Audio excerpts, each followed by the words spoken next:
राधे राधे, नमो नमः।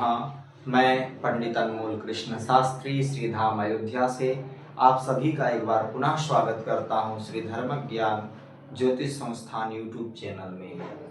आज हम एक डेमो क्लास ज्योतिष के विषय में देंगे और जो डेमो क्लास का विषय रहेगा वो 12, 9 और 12 इसके ऊपर रहेगा। 12 और 9 और 12 का क्या मतलब हुआ तो यहाँ हम समझेंगे। 12, 9 और 12। 12 मतलब होता है भाव। 12 कितने होते हैं? भाव होते हैं।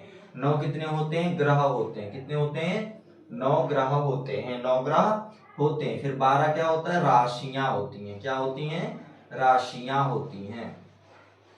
तो आज इन तीनों के बारे में हम जानेंगे। और अगर कोई भी छात्र, ज्योतिष का छात्र हो गया या कोई भी ज्योतिषी, अगर इन तीनों को अच्छे से समझ लेता है और इनको अच्छे से गठित करना जान लेता है, अच्छे से इनका संबंध बनाना जान लेता है, अच्छे से इनके बारे में सारी चीजें जान लेता है, तो उसको कभी भी कुंडली पढ़ने में कोई दिक्कत नहीं आती है। वो किसी की भी कुंडली बहुत ही आसानी से और बहुत ही सरलता से पढ़ सकता है और उनके बारे में बता सकता है। तो आज इसलिए हमने ये विषय चुना है ताकि आप भी किसी की भी कुंडली देखें और कुछ ना कुछ उसको ऐसा बता दें ताकि वो प्रसन्न हो जाए। ठीक है जी। तो हमारा पहला विषय क्या रहेगा? भाव। कभी भी हम जो गणित होता है, जैसे इष्टकाल, सूर्योदय, भयाग भोग निकालने के बाद फिर हमारा आता है लग्न स्पष्ट करने के बाद कुछ इस प्रकार स्ट्रक्चर बनता है। अगर आप लोग ज्योतिष में रुचि रख रहे हैं तो इतना तो जानते ही होंगे, इतना तो जानते ही होंगे। ठीक है जी। कुछ इस प्रकार स्ट्रक्चर निकलता है। और एस्ट्रोसेज इत्यादि ऐप में जब आप जातक का नाम, जातक का डेट ऑफ बर्थ, टाइम और जहां वो पैदा हुआ वो स्थान अगर आप डालते हैं तो कुछ इस प्रकार आता है, 12 खानों का बना हुआ। इसी को कहते हैं 12 भाव। इसी को क्या कहते हैं? 12 भाव। अब इन भावों का हम नाम जान लेते हैं। इन भावों को क्या जानेंगे? नाम जानेंगे। तो इसको बोलते हैं प्रथम भाव। क्या बोलते हैं? प्रथम भाव। इसको कहते हैं प्रथम भाव। फिर इसको कहते हैं द्वितीय भाव। द्वितीय भाव। ठीक है जी। भाव। फिर इसको कहते हैं तृतीय भाव। तृतीय भाव। फिर इसको कहते हैं चतुर्थ भाव। चतुर्थ भाव। फिर इसको कहते हैं पंचम भाव। पंचम भाव। फिर इसको कहते हैं षष्ठ भाव। षष्ठ भाव। फिर इसको कहते हैं सप्तम भाव। सप्तम भाव। फिर इसको कहते हैं अष्टम भाव। अष्टम भाव। फिर इसको कहते हैं नवम भाव। नवम भाव। फिर इसको कहते हैं दशम भाव। दशम भाव। फिर इसको कहते हैं एकादश भाव। एकादश भाव। फिर इसको कहते हैं द्वादश भाव। द्वादश भाव। अब इनका क्या है? ये नाम है। इन भावों का क्या है? नाम है। अब देखिए जैसे यहाँ लिखा है प्रथम भाव, तो इसमें कोई सी भी 12, जैसे 12 राशियां होती हैं, 12 राशियों में से कोई भी संख्या यहाँ बैठ जाएगा। जैसे मान लीजिए एक छोटा सा कुंडली मैं यहाँ बना देता हूँ समझाने के लिए। जैसे मान लीजिए ये कुंडली हमारी है, ठीक है। मान लीजिए ये हमारी कुंडली है, ठीक है जी। अब यहाँ पर लिखा है 2, 2 लिखा है, परंतु ये भाव कौन सा रहेगा? ये प्रथम भाव ही रहेगा। ये कौन सा भाव रहेगा? प्रथम भाव ही रहेगा। अब मान लीजिए यहीं पर ये ना लिख के यहाँ पर हम 10 लिख देते हैं, तब भी ये प्रथम भाव ही रहेगा। तब भी ये प्रथम भाव ही रहेगा। अब यहाँ पर हम 1 लिख देते हैं, 1 लिखा है, परंतु यहाँ क्या लिखा? अष्टम भाव। अष्टम भाव का मतलब होता है 8वां घर, 8 हाउस, 8 हाउस। तो यहाँ चाहे कोई भी संख्या लिखी हो, संख्या से हमें कोई मतलब नहीं है। हमें मतलब किस चीज से? हमें भाव का जो नाम है, भाव का जो नाम है, बस उसी से मतलब है। जैसे इस भाव का नाम है प्रथम भाव। क्या कहते हैं? प्रथम भाव। और दूसरा इसका नाम एक और है लग्नेश। दूसरा नाम क्या है? लग्न भाव। लग्न भाव। इसको लग्न कुंडली भी कहा जाता है। लग्न कुंडली, ठीक है जी। लग्न कुंडली भी कहा जाता है। फिर द्वितीय भाव को धन भाव भी कहते हैं। फिर आते हैं तृतीय भाव को परिवार भाव भी कहते हैं। फिर आते चतुर्थ भाव को मातृभाव भी कहते हैं। फिर आते पंचम भाव को संतान भाव भी कहते हैं। फिर आते हैं षष्ठ भाव को जॉब भाव अर्थात नौकरी का भाव भी कहते हैं, ऋण का भाव भी कहते हैं। फिर आता है सप्तम भाव को वैवाहिक भाव भी कहा जाता है। फिर अष्टम भाव को आयु भाव भी कहा जाता है। फिर आता है नवम भाव को भाग्य भाव भी कहा जाता है। फिर आता है दसम भाव को क्या कहते हैं, सफलता और असफलता देखते हैं और पिता का देखते हैं, इसलिए पितृभाव भी इसको कहते हैं। फिर आते हैं एकादश भाव को आय भाव भी कहते हैं। फिर आता है द्वादश भाव को व्यय भाव भी कहते हैं। इतना आप लोगों ने समझ लिया।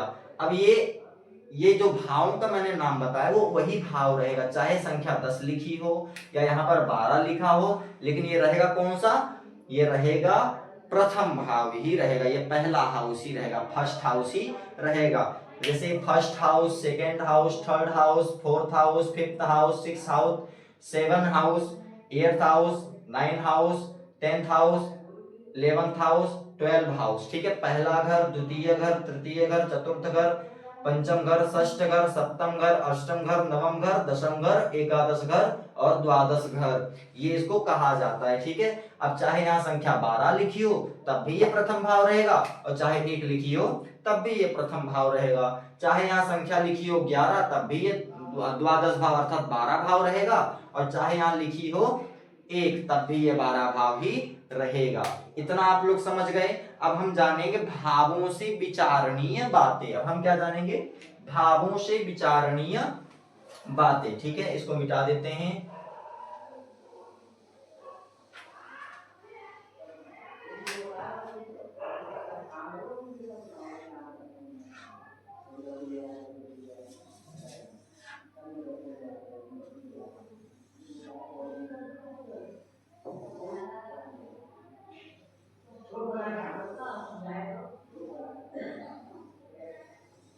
देखिए, अभी मैंने बताया ये है प्रथम भाव, यहां से लिख लेते प्रथम, द्वितीय, तृतीय, चतुर्थ, पंचम, या गया षष्ठ, या गया सप्तम, या गया अष्टम, या गया नौ, या गया दशम, या गया एकादश, या गया द्वादश। ये घर आप लोग समझ गए। ठीक है, अब प्रथम भाव से किस किस बातों का विचार करते हैं, मतलब इस घर से किस किस चीजों के बारे में हम देख सकते हैं। तो ये छोटा सा ब्लैक बोर्ड, इसलिए 2-4 ही बातें हम लिखेंगे। जैसे इससे देख सकते हैं मन कैसा रहेगा, मस्तिष्क, बुद्धि कैसी रहेगी, ठीक है, याददाश्त कैसा रहेगा,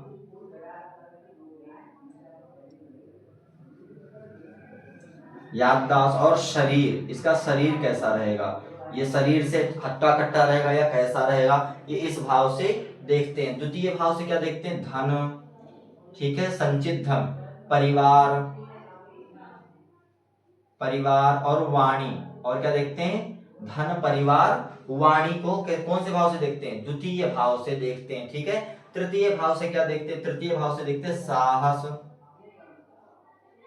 साहस, पराक्रम, रुचि, और छोटे भाई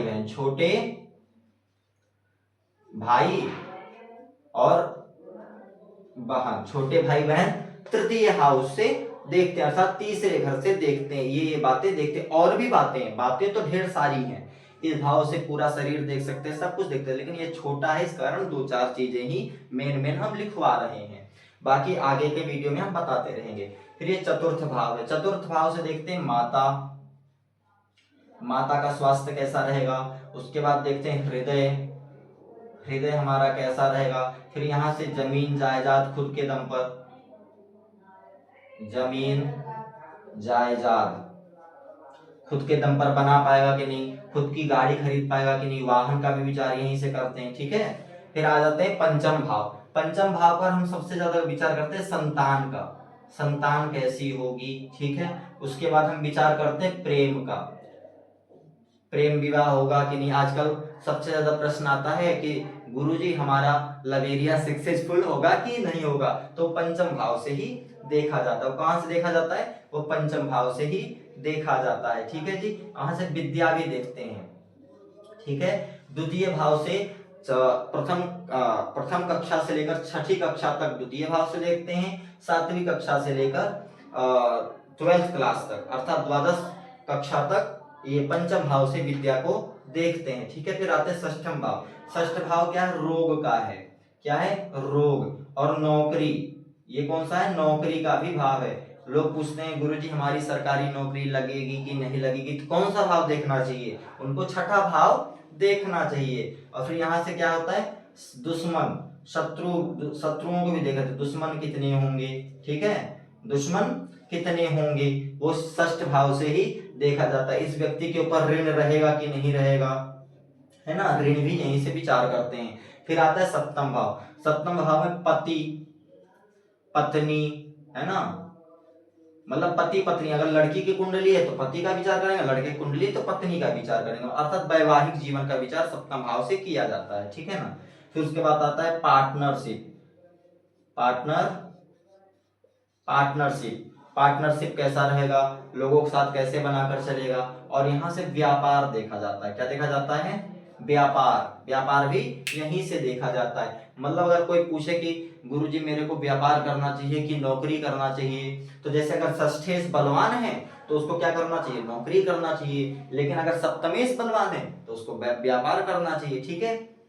फिर जाते हैं अष्टम भाव पर। अष्टम भाव कहते हैं आयु और मृत्यु का कारण, ठीक है, आयु और मृत्यु का कारण। अब जैसे देखिए 8 नंबर डली है, 8 नंबर का मतलब जब अभी हम राशि पढ़ेंगे तो बताऊंगा, लेकिन 8 का मतलब हो गया वृश्चिक। वृश्चिक क्या है, अग्नि तत्व है। तो इस जातक की जो मृत्यु होगी, इस जातक की मृत्यु अग्नि में जलने के कारण हो सकती है, या फिर एक्सीडेंट के कारण इसकी मृत्यु हो सकती है, या फिर मंगल के जो रोग होते हैं, उस मंगल के रोग के कारण इस जातक की मृत्यु हो सकती है। और यहाँ से गुप्त अंगों का भी विचार करते हैं, गुप्त अंगों का भी विचार करते हैं ना। आजकल क्या समस्या आती है कि बवासीर इत्यादि जो रोग होते हैं वो यहाँ से देखे जाते हैं। फिर आते हैं नवम भाव पर। कहाँ आते हैं, नवम भाव पर। अब नवम भाव में क्या देखा जाता है, भाग्य देखा जाता है, ठीक है, कर्म देखा जाता है, धार्मिक रहेगा कि नहीं रहेगा, धर्म देखा जाता है ना, धार्मिक रहेगा कि नहीं, ढेर सारी चीजें देखी जाती, पर छोटा ब्लैक बोर्ड है इस कारण से हम ऐसे पढ़ा रहे हैं। फिर आता दसम भाव। दसम भाव से हम सबसे क्या करते हैं, पिता का भाव है, ये क्या है, पिता का, पिताजी से इनकी कैसी बनेगी, पिताजी से इनको सहयोग मिलेगा कि नहीं मिलेगा, ये सारी चीजें यहाँ से पता चलती है। फिर सफलता, है ना, सफल रहेगा कि नहीं रहेगा, असफलता, सफल रहेगा कि असफल रहेगा, है ना, वो यहीं से पता चलेगी। अपने काम में सक्सेसफुल होगा कि नहीं होगा, वो दसम भाव से पता चलता है। फिर आते हैं एकादश। एकादश को कहते हैं लाभ भाव कहते हैं, लाभ, ठीक है, आय भाव भी कहते हैं, है ना, आय भाव भी कहते हैं। अर्थात कि एकादश भाव में मान लीजिए कोई अच्छा ग्रह बैठा है, ठीक है, मतलब अच्छा ग्रह बैठा तो अच्छा पैसा कमाएगा। एकादश अगर बलवान है तो अच्छा पैसा कमाएगा, बलवान नहीं है तो कम पैसा कमाएगा। अब एकादश में अगर मान लीजिए 3-4 ग्रह बैठे हैं, 3-4 ग्रह अगर बैठेंगे ना, तो इसका मतलब 3-4 कामों से वो पैसा कमाएगा। अगर एक ग्रह बैठा है तो एक कार्य करके वो पैसा कमाएगा। आपने कई बार देखा भी होगा कि कई लोग क्या होते हैं, इससे भी पैसा कमाते हैं और वो काम करके भी पैसा कमा लेते हैं, तो उनका यही कारण होता है क्योंकि एकादश भाव में उनके 2-3 ग्रह होते हैं। अब आते हैं द्वादश भाव में। द्वादश भाव को कहते हैं व्यय भाव। व्यय का मतलब हो गया खर्च भाव, कमाएगा, खर्च किसके ऊपर करेगा, कैसे करेगा। उसके बाद यहाँ से विदेश यात्रा भी देखते हैं ना, विदेश यात्रा देखते हैं, जेल यात्रा, जेल होगी कि नहीं होगी, है ना, जेल यात्रा भी देखते हैं, ठीक है। चाचा का पक्ष देखते हैं, चाचा चाची से कैसा इनका व्यवहार रहेगा, कैसे इनको लाभ चाचा चाची से मिलेगा कि नहीं मिलेगा, ठीक है। और सप्तम भाव से कोर्ट कचहरी भी देखते हैं, क्या देखते हैं, कोर्ट कचहरी, है ना, कोर्ट कचहरी भी देखते हैं। तो ये क्या है, भावों से कुछ थोड़े थोड़े संक्षिप्त में विचारणीय बातें, एक बार इसको दोहरा लेते हैं। प्रथम भाव से क्या क्या देखा जाएगा, तो मन, मस्तिष्क, याददाश्त और शरीर देखा जाएगा, ठीक है। द्वितीय भाव से क्या देखा जाएगा, धन, परिवार, वाणी, ये देखा जाएगा। और तृतीय भाव से क्या देखा, साहस, पराक्रम, छोटा भाई बहन, रुचि, इसकी रुचि किस चीज में रहेगी, खेलने में रहेगी, पढ़ाई में रहेगी, या स्पोर्ट्स में रहेगा, या कैसा रहेगा, वो तृतीय भाव से देखेंगे। चतुर्थ भाव से देखा जाता है माता, हृदय, खुद का जमीन जायदाद बना पाएगा कि नहीं बना पाएगा, खुद की प्रॉपर्टी खरीद पाएगा कि नहीं खरीद पाएगा, खुद का वाहन खरीद पाएगा कि नहीं खरीद पाएगा, माता से इसका संबंध कैसा रहेगा कि नहीं रहेगा, सही रहेगा कि नहीं रहेगा, माता का स्वास्थ्य कैसा रहेगा, सब यहाँ से देखा जाएगा। फिर आता है पंचम, पंचम भाव से संतान कैसी होगी, संतान में कोई बाधा तो नहीं आएगा होने में, प्रेम, इसका प्रेम कैसा होगा, लव एरिया सक्सेसफुल होगा कि नहीं होगा, विद्या, विद्या कैसा रहेगा, 12th क्लास तक इसका मार्क्स कैसे आएंगे। फिर आते हैं षष्ठ भाव पर, षष्ठ भाव मतलब रोग, इसको रोग कौन कौन से रहेंगे, अब देखिए 6 लिखा है, 6 मतलब हो गया बुध, अब बुध, बुध के रोग इसको थोड़ा बहुत रहेंगे, ठीक है।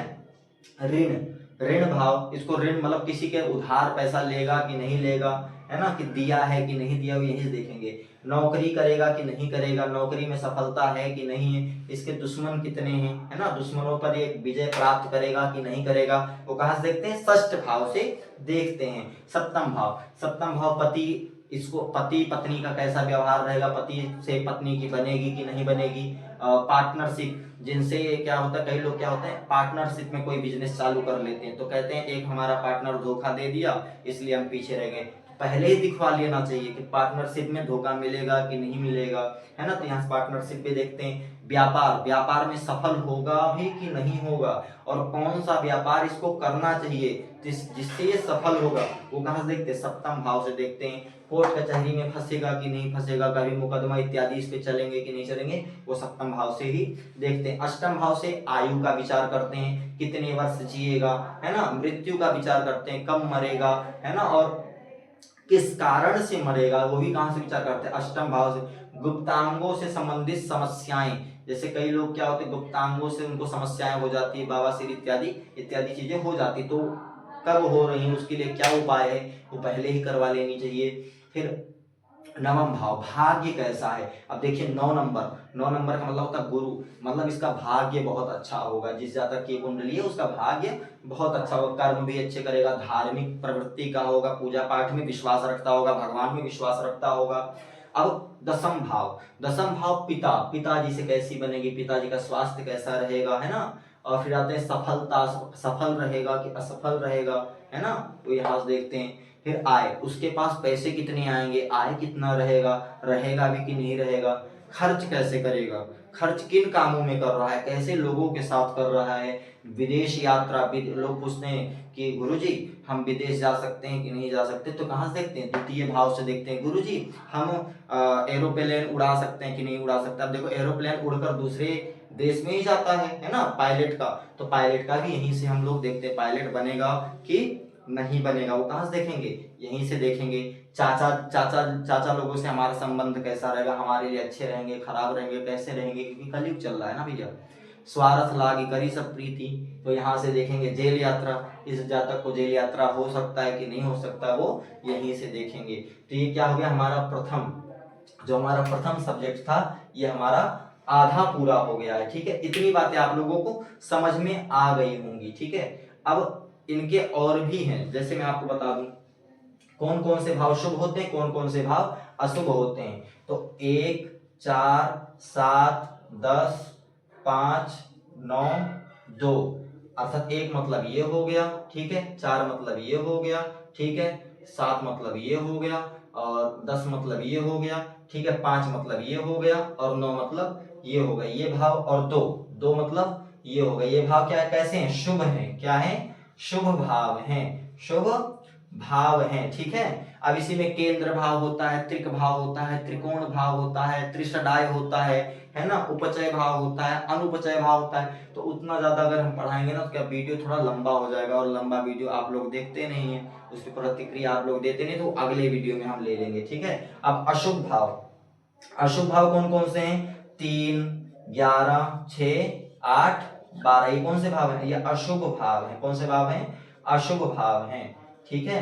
ये अशुभ भाव है, अर्थात 3, 11, 6, 8, 12 कैसे हैं? अशुभ भाव हैं। और 1, 4, 7, 10, 5, 9, 2 ये क्या शुभ भाव है। शुभ भाव के स्वामी यदि शुभ भाव में रहेंगे तो अच्छा फल मिलेगा, अशुभ भाव के स्वामी यदि अशुभ भाव में रहेंगे तो अच्छा फल मिलेगा। आप लोग कई ज्योतिषियों से सुने होंगे कि आपकी कुंडली में राजयोग बन रहा है। कौन सा योग बन रहा है? राजयोग बन रहा है। तो यही होता है कि 1, 4, 7, 10, 5, 9, 2 के स्वामी 1, 4, 7, 10, 5, 9, 2 में होते हैं तो राजयोग बन जाता है। और कई लोगों से ये भी सुने होंगे कि विपरीत राजयोग बन रहा है। विपरीत राजयोग कैसे बनता है? 3, 11, 6, 8, 12 के स्वामी 3, 11, 6, 8, 12 में होंगे तो क्या बन जाएगा? विपरीत राजयोग बन जाएगा। ठीक है जी। तो भाव का हम यहाँ पर क्या करते हैं? खत्म करते हैं। अब हम करेंगे राशियों का। क्या करेंगे? अरे सॉरी, ग्रहों के बारे में जानेंगे। ग्रहों के बारे में क्या करेंगे? जानेंगे, है ना।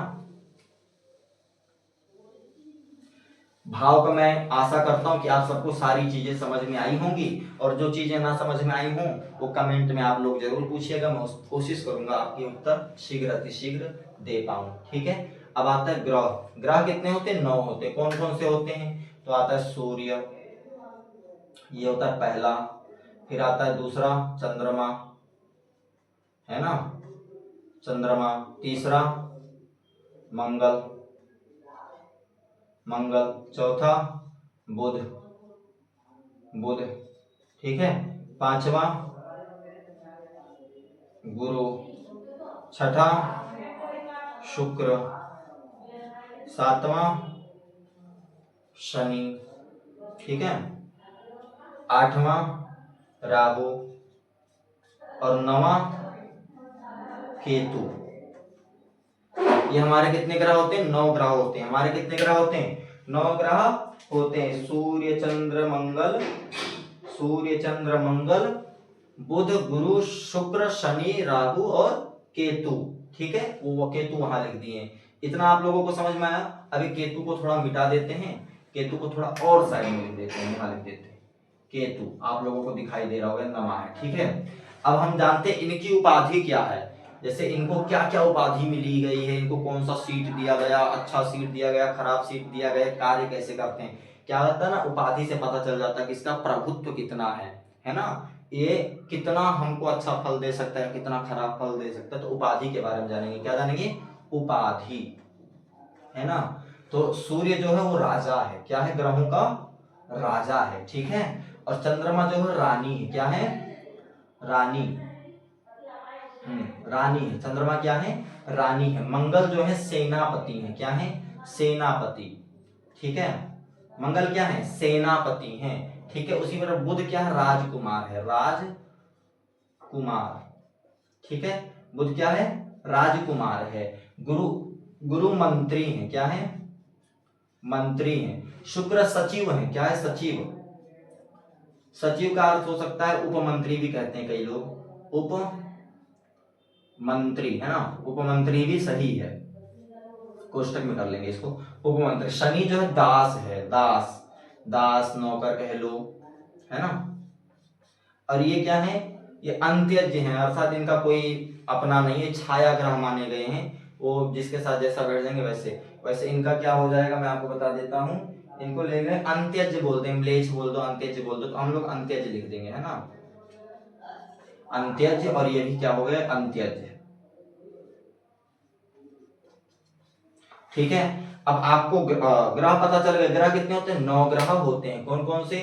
सूर्य चंद्र मंगल बुध गुरु शुक्र शनि राहु केतु। एक श्लोक भी आया बृहद्वकड़ा चक्रम में, सूर्य चंद्र क्या कौन सा श्लोक है राशि का? में अच्छा हाँ, ये तो ग्रह है। सूर्य चंद्र मुखान नत्वा ग्रहान गणपति तथा ज्योतिष शास्त्र प्रवेशाय कहाड़ा चक्र मुच्यते। तो मंगलाचरण हो गया। फिर कहते हैं कौन से इसमें से कौन से ग्रह शुभ हैं और कौन से ग्रह अशुभ हैं। तो कह रहे हैं गुरुश्चंद्रो बुधः शुक्रः शुभावारा शुभे स्मृताः। गुरुश्चंद्र अर्थात गुरु हो गया, चंद्रमा हो गया, गुरुश्चंद्रो बुध, बुध हो गया, गुरुश्चंद्रो बुधः शुक्र, शुक्र। ठीक है। शुभावारा ये मतलब शुभ, शुभ ग्रह हो गए। कौन से ग्रह हो गए? शुभ ग्रह हो गए। अब पाप कौन से हैं? तो पाप जो इनमें से जो बच गए वो पाप हैं। जैसे मंगल बच गया, है ना, सूर्य बच गया, है ना, और उसके बाद राहु बच गया, केतु बच गया, शनि बच गया, है ना। ये क्या है? पाप ग्रह है। ये क्या है? पाप ग्रह है। ये क्या है? पाप ग्रह हैं, ठीक है। ये अभी मैं थोड़ा और अच्छे से लिखवा दूंगा, अभी तो वो श्लोक याद आ गया ना बृहद्वकड़ा चक्रम का, इसलिए बता दिया आप लोगों को। उपाधि समझ में आ गया। उपाधि पद अब हम जानेंगे कि कौन से शुभ हैं और कौन से अशुभ है। तो इसको एक बार मिटा देता हूं मैं, है ना, उससे पहले मिटा देता हूं ताकि अच्छे से आप लोगों को सारी चीजें समझ में आए, सारी चीजें समझ में आए। ऐसी एक भी चीज ना रहे जो आप लोगों को समझ में ना आए, है ना। तो अब हम क्या जानेंगे कि कौन से शुभ ग्रह हैं और कौन से अशुभ ग्रह हैं। तो पहले हम शुभ ग्रहों के बारे में जान लेते हैं ना। शुभ ग्रह कौन कौन से हैं, शुभ ग्रह, है ना। तो शुभ कह रहे गुरु चंद्रो बुधा शुक्र। गुरुवार, गुरु चंद्रमा, चंद्रमा बुध, गुरु चंद्रो बुधा शुक्र, शुक्र, ये क्या है, शुभ ग्रह है। क्या है, शुभ ग्रह है, ठीक है। अब आते हैं पाप ग्रह के बारे में। पाप, पाप ग्रह। अब पाप ग्रह कौन कौन से, तो सूर्य हो गया, गुरु चंद्र बुध शुक्र शुभावार क्रूरास्तु क्रूर कृत्येषु ग्राह्या भौ मार्ग सूर्य जाह, ठीक है। सूर्य हो गया, भौ मतलब हो गया मंगल, ठीक है, मंगल। शनि हो गया, है ना, शनि। राहु केतु हो गया, राहु और केतु। एक बात आपको और बताना चाहूंगा, ना कोई शुभ होते हैं और ना कोई पाप होते हैं। हमें फल कैसा चाहिए, हमें फल कैसा चाहिए। अब जैसे आज लोग क्या, अधिकतम लोग कहते हैं कि मुझे डॉक्टर बनना है, तो डॉक्टर बनने के लिए क्या मजबूत होना चाहिए, डॉक्टर बनने के लिए मंगल ग्रह मजबूत हो जाना चाहिए, सूर्य मजबूत होना चाहिए, राहु केतु शनि मजबूत होने चाहिए। ये क्या, कई वर्षों, कई हजार वर्षों का पुराना ग्रंथ है। इस पहले के लोग क्या होते थे, सदाचारी होते थे, किसी के नौकर दास्तान स्वीकार नहीं करते थे, खुद का काम करते थे, इसलिए ये ग्रह उनको शुभ लगते थे, ये ग्रह का बेकार लगते। लेकिन आज का क्या है कि नहीं, सरकारी नौकरी है तो राजा है भाई, वो सरकारी नौकरी वाला तो राजा है। इसलिए हमें ये डिसाइड करना है कि हमें फल कैसा चाहिए, जैसा फल आपको चाहिए उसी प्रकार से आपके लिए ग्रह अच्छे और बुरे बन जाते हैं, ठीक है जी। इतना समझ में आया। अब हम ग्रहों की वो जानेंगे, क्या कहते हैं, वर्ण जानेंगे, ग्रहों के वर्ण जानेंगे, ठीक है जी। मैं मिटा देता हूं इसको एक बार।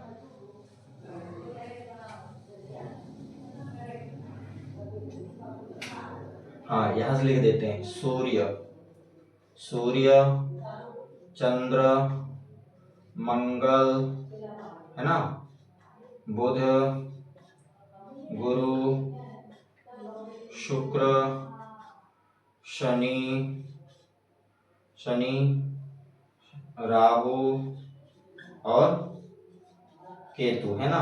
तो सूर्य जो है क्षत्रिय है, क्या है, क्षत्रिय, ठीक है। चंद्रमा वैश्य, चंद्रमा वैश्य, है ना, ये वर्ण है, चंद्रमा वैश्य। मंगल क्षत्रिय, है ना, क्षत्रिय। उसके बाद बुध क्या है, बुध भी क्या है, वैश्य है, वैश्य, है ना। गुरु ब्राह्मण, शुक्र ब्राह्मण, ब्राह्मण। शनि, शनि शूद्र, है ना, शूद्र। राहु केतु क्या है, म्लेच्छ हैं, म्लेच्छ, है ना, म्लेच्छ। ये दोनों क्या है, म्लेच्छ हैं। तो ये क्या हो गया, ये वर्ण हो गए, ग्रहों के क्या हो गए, वर्ण हो गए, क्या हो गए, वर्ण हो गए, ठीक है। एक बार आप लोग रिवीजन कर लीजिए। सूर्य क्या हो गया, क्षत्रिय, ठीक है। चंद्रमा का हो गया वैश्य, फिर मंगल का हो गया क्षत्रिय, फिर बुध का हो गया वैश्य, फिर गुरु का हो गया ब्राह्मण, शुक्र का ब्राह्मण, और शनि का शूद्र, और राहु केतु का म्लेच्छ, ये हो गया, ठीक है जी। अब हम जानेंगे लिंग के बारे में, कौन सा ग्रह पुरुष लिंग है और कौन सा ग्रह स्त्रीलिंग है और कौन सा ग्रह नपुंसक लिंग है, ठीक है। किसके बारे में जानेंगे, तो ये जानेंगे सूर्य, सूर्य है पुरुष, ठीक है, पुरुष, ठीक है। सूर्य क्या है, पुरुष है, सूर्य क्या है, पुरुष है, सूर्य क्या है, पुरुष है। चंद्रमा स्त्री है, चंद्रमा स्त्री है, ठीक है। मंगल क्या है, पुरुष है, मंगल क्या है, पुरुष है। बुध क्या है, नपुंसक है, नपुंसक, है ना, बुध क्या है, नपुंसक। गुरु क्या है, पुरुष है, गुरु क्या है, पुरुष है, ठीक है। गुरु क्या है, पुरुष है। शुक्र क्या है? स्त्री है, स्त्री संज्ञक है। क्या है? स्त्री संज्ञक है, स्त्री संज्ञक है। ठीक है। और राहु केतु और शनि शनि भी नपुंसक है। शनि भी क्या है? नपुंसक। राहु केतु भी नपुंसक है। ठीक है। अर्थात पुरुष है सूर्य और मंगल और गुरु, स्त्री है शुक्र चंद्रमा। ठीक है, ये स्त्री, बाकी सारे क्या है? नपुंसक ग्रह हैं। ये समझ में आ गया है ना। अब इसको एक बार मिटा देते हैं।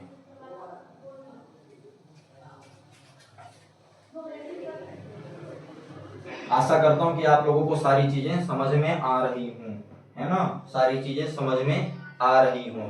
यहां तक अब आपका ये समाप्ति समझ लीजिए, ग्रहों का भी हो गया। पर ग्रहों में एक चीज और लिखाएंगे क्योंकि वो थोड़ा अच्छी बात है। अब ये सूर्य ले लीजिए। ठीक है, सूर्य चंद्रमा है ना, मंगल है ना, बुध गुरु शुक्र शनि राहु और केतु, है ना। केतु नीचे है, आप लोग समझ जाइएगा, है ना। इसमें मैंने बनाया है सूर्य से कहते हैं आत्मा पिता सरकार मान सम्मान। सूर्य से क्या मिलता है ये थोड़ा संक्षिप्त में मैं आपको कारक तत्व बता देता हूँ। अगर सूर्य मजबूत रहेगा तो क्या क्या होगा, मतलब सूर्य अपनी राशि में हो, मूल त्रिकोण में हो, उच्च में हो, केंद्रगत हो, तो क्या क्या मिल सकता है ना। तो सूर्य अगर बलवान रहेगा तो आत्मबल, आत्मबल। ठीक है। पिताजी से उनका क्या रहेगा? पिता से क्या रहेगा? उनको मतलब समर्थन रहेगा। पिताजी हमेशा उनका साथ देंगे। पिताजी क्या करेंगे? साथ देंगे। कहीं भी जाएगा तो मान सम्मान होगा उसका, मान सम्मान। ये छोटा छोटा सा लिखवा रहा हूँ, इसमें तो सूर्य का बहुत कारकत्व होता है। ताम्रम स्वर्णम पितृशुभ बलम चात्म सौख्यम प्रतापम धैर्यम शौर्यम शमित विजयम राजसेवाम प्रकाशम शैवम कार्यम वनगिरि गतिम होम कार्यम प्रवृत्तिम देवस्थानम कथयतु बुधैस्तैक्षम उत्साहमर्कात्। तो कई सारे हैं, उतना बड़ा हमारे पास टाइम नहीं, इसलिए हम जल्दी जल्दी करवा रहे हैं। चंद्रमा का हो गया मन, माता और भावना। मन कैसा रहेगा चंद्रमा से निर्धारित होता है। माता से प्रेम मिलेगा कि नहीं मिलेगा। ठीक है। और भावना प्रधान होता है। चंद्रमा क्या होता है? भावना प्रधान रहता है। ठीक है। मंगल क्या हो गया? मंगल है शक्ति साहस भूमि, शक्ति। ठीक है। साहस और भूमि कब खरीदेगा? भूमि जब इसका अंतर चलेगा, अगर अच्छा होगा तो भूमि खरीद लेगा अपना। बुध का क्या हो गया भैया? तो बुध का है बुद्धि व्यापार और वाणी। बुध अगर ठीक रहता है तो बुद्धि बहुत तेज रहती है, जातक की क्या रहती है? बुद्धि, और व्यापार करने वाला होता है। ठीक है। और वाणी बहुत अच्छी रहती है, मीठा बोलता है। और गुरु सुख स्त्री भोग कला है।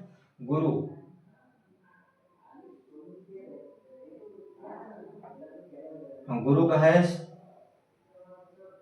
गुरु का ज्ञान हो गया है ना। गुरु का क्या है?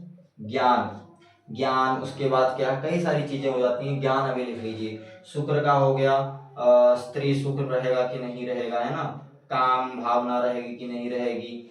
स्त्री शुक्र से ये सारी चीजें देखी जाती है। शनि से कर्म कैसा करेगा, कर्म न्याय देखेंगे। कर्म न्याय हो गया। ठीक है। और राहु केतु से, राहु का क्या हो गया? भ्रम में करेगा कि नहीं करेगा। राहु जब अंतरदशा में आता है तो बहुत भ्रमित कर देता है, डिसीजन मेकर में नहीं हो पाता है ना। राजनीति भी राहु से देखी जाती है। विदेश यात्रा भी राहु से ही देखा जाता है। केतु का मतलब हो गया मोक्ष, आध्यात्मिक मोक्ष। केतु अगर अच्छी स्थिति में रहेगा तो मोक्ष प्रदान करवा देगा, आध्यात्मिक बना देगा। क्या होता है? वो संसारी से मोह माया सब कुछ छोड़ देता है, एकदम आध्यात्मिक बना देता है।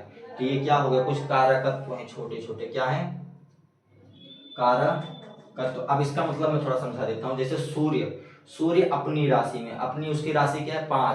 5 में रहेगा। सूर्य 5 में रहेगा तो कैसा होगा? उसमें आत्मबल होगा, पिता से बढ़िया उसकी बनेगी, मान सम्मान कहीं भी जाएगा बनेगा। लेकिन क्या होता है, ऐसे लोगों का क्या ना, अपनी स्त्री से नहीं बनता, अर्थात वैवाहिक जीवन उनका ठीक नहीं रहता। चंद्रमा ठीक अवस्था में रहेगा तो मन से बहुत बढ़िया रहेगा, माता जी से अच्छी बनेगी, भावना प्रधान रहेगा। ठीक है। अच्छा कार्य कर लेगा। मंगल ठीक ठाक रहेगा तो किसी सेना में चला जाएगा, पुलिस में बन सकता है ना, भूमि ढेर सारा खरीद सकता है। बुध ठीक ठाक रहेगा तो बुद्धि, व्यापार, वाणी, ठीक है। गुरु ठीक रहेगा तो अच्छा विद्या अर्जित करके किसी उच्च पद पर जाकर बैठ जाएगा। शुक्र अच्छा रहेगा तो स्त्री से, आजकल आप लोग देखेंगे कि शॉपिंग करने जाएंगे तो साड़ी इत्यादि का दुकान बहुत ढेर सारा होता है, तो ऐसा चीजें कर सकता है। शनि कर्म, कर्म मतलब जो शनि जिसका बलवान होगा वो कर्म पर भरोसा रखता होगा, वो भाग्य पर भरोसा नहीं रखता होगा कि मैं अपने कर्म से ही अपना भाग्य को लिखूंगा। राहु, राहु जिसका ठीक ठाक नहीं रहता तो भ्रमित रहता है, राजनीति में ध्यान देता है ना, हर जगह राजनीति करता रहता है। केतु, केतु मोक्ष, अगर केतु अगर किसी का उच्च तो परिवार और यार से सब मोह माया छुड़वाकर आध्यात्मिक में उसको लगा देता है। तो यहाँ हमारा क्या हो गया, ग्रहों का हो गया। अब आज के लिए हम इतना ही रखेंगे, पर राशि और राशि के देवता जान लेंगे उसके बाद हम अगले वीडियो में, क्योंकि वीडियो बहुत बड़ा हो गया है पहले से, है ना। अब हम केवल राशि और राशि के देवता देंगे। राशि कितने, 12 हैं, तो क्रमशः हम लिख लेते। एक मेष राशि, दूसरी वृष राशि, वृष और वृषभ भी कहते हैं। 3 मिथुन राशि, मिथुन राशि। 4 कर्क राशि, कर्क। 5 सिंह राशि, सिंह राशि। 6 कन्या राशि, कन्या राशि। 7 तुला राशि, तुला। 8 वृश्चिक राशि, वृश्चिक राशि। 9 धनु राशि, धनु राशि। 10 मकर राशि, मकर राशि। 11 कुंभ राशि, कुंभ। 12 हो गया मीन राशि, ठीक है। ये हमारा 12 राशि हो गया, मेष, वृष, मिथुन, कर्क, सिंह, कन्या, तुला, वृश्चिक, धनु, मकर, कुंभ, मीन। ये संख्या व्यक्त करना, कोई एक बोले, कोई ज्योतिष में एक बोल दे, जैसे मान लीजिए ये बन गया है ना, ये बन गया मान लीजिए, सॉरी बहुत जल्दी, ये मान लीजिए ये आपका बन गया, रेडी हो गया, ठीक है। अब लग्न में एक डाला है, एक का मतलब जैसे जैसे कोई एक बोले, एक मतलब हो गया मेष, एक मतलब मेष। 8 मतलब हो गया वृश्चिक, ठीक है। 12 मतलब हो गया मीन, कहीं भी कोई भी अंक लिख दे तुरंत आपको याद होना चाहिए। 11 मतलब हो गया कुंभ। तो ये सारी चीजें आपको याद होनी चाहिए, ठीक है। ये चीजें याद होंगी, मैंने अभी शुरुआत में यही बताया था। इन तीनों का संबंध अच्छे से कोई सीख लिया तो उसको कुंडली पढ़ने में कोई भी दिक्कत नहीं हो सकती है। अब इनके देवताओं के बारे में जानेंगे, ठीक है। मेष का देवता होते हैं मंगल, है ना, मंगल। वृष के देवता क्या होते हैं, शुक्र, शुक्र, ठीक है। मिथुन के क्या होते हैं, बुध, बुध, ठीक है। कर्क के चंद्रमा, सिंह के सूर्य, है ना, सूर्य देव। कन्या के बुध, तुला के शुक्र, ये देवता लिखवा रहा हूं। वृश्चिक के मंगल, मंगल, ठीक है। धनु के गुरु, मकर के शनि, कुंभ के शनि, ठीक है, और मीन के गुरु।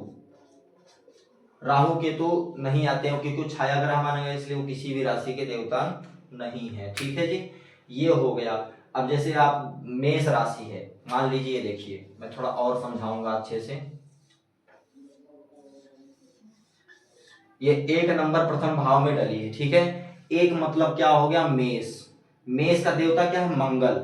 अब मान लीजिए माँ, यहीं पर माँ लिखा है, तो इसका शरीर कैसा रहेगा, ठीक ठाक रहेगा, अच्छा रहेगा। इसका स्वरूप कैसा रहे, मंगल जैसा स्वरूप रहेगा, ठीक है। उत्तेजित रहेगा, लाल चेहरे वाला रहेगा। ऐसे कोई भी अंक डल जाए उनके जो वो होंगे उसी प्रकार फल देते हैं। इतना समझ में आया आप लोगों को, ठीक है। ये हो गया मेष और उनके राशियां और उनके देवता। इतना आशा करता हूं कि आप लोगों को समझ में आया होगा। वैसे ज्योतिष बहुत ही गहराई विद्या है, समुद्र है, ठीक है। ये कुछ थोड़ी सी चीजें मैं आप समुद्र से मान लीजिए एक सीख डालकर एक बूंद यहाँ पर मैंने केवल लाया है। अगर ज्योतिष को और अन्य शास्त्र को, धर्म शास्त्रों को, जैसे शुक्ल यजुर्वेद माध्यन्दिनीय शाखा हो गया, कर्म कांड हो गया, या फिर कोई भी विषय आपको अगर अच्छे से पढ़ना हो तो हमारे संस्थान से आप जरूर जुड़िए। श्री धर्म ज्ञान ज्योतिष संस्थान से जुड़िए, जो कि अयोध्या में चल रहा है। आप ऑनलाइन और ऑफलाइन के माध्यम से जुड़ सकते हैं। अगर आपको हमसे संपर्क करना है तो मैं नंबर बता देता हूँ 6006613990, ठीक है। और व्हाट्सएप नंबर है 990 682 55 47, मैं आपकी स्क्रीन पे भी डाल दूंगा, ठीक है। आप लोगों को बहुत बहुत धन्यवाद, आप लोगों ने हमारी वीडियो को देखा। इसको ढेर सारा प्यार दीजिए, लाइक करिए, सब्सक्राइब करिए, शेयर करिए, और अगर आपको अच्छा लगा हो तो आप हमसे जुड़िए और ज्योतिष के बारे में आप भी जानिए, ठीक है जी। राधे राधे, धन्यवाद।